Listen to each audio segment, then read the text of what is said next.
സിദ്ധാർത്ഥന്റെ മരണം മാധ്യമങ്ങൾ വളച്ചൊടിക്കുകയാണെന്ന് ഡിവൈഎഫ്ഐ സംസ്ഥാന സെക്രട്ടറി വി.ജി. സനോജ്. എസ്എഫ്ഐയെ ആക്രമിക്കാൻ വേണ്ടിയിട്ടാണ് ശ്രമം നടക്കുന്നത്. 18 പ്രതികളിൽ 4 പ്രതികൾ മാത്രമാണ് എസ്എഫ്ഐക്കാർ. ബാക്കിയുള്ളവരുടെ രാഷ്ട്രീയം എന്താണെന്ന് പറയുന്നില്ലെന്നും സനോജ് തിരുവനന്തപുരത്ത് പറഞ്ഞു.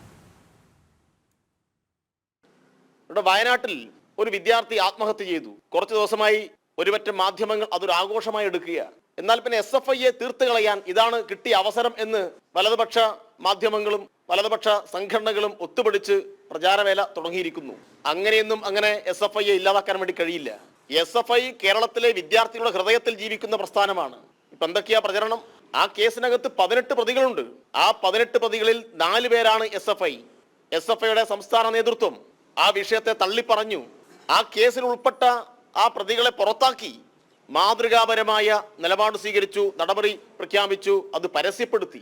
പക്ഷെ മാധ്യമങ്ങൾക്കും ഒരുപറ്റം മാധ്യമങ്ങൾക്കും വലതുപക്ഷത്തിനും അത് പോരാ.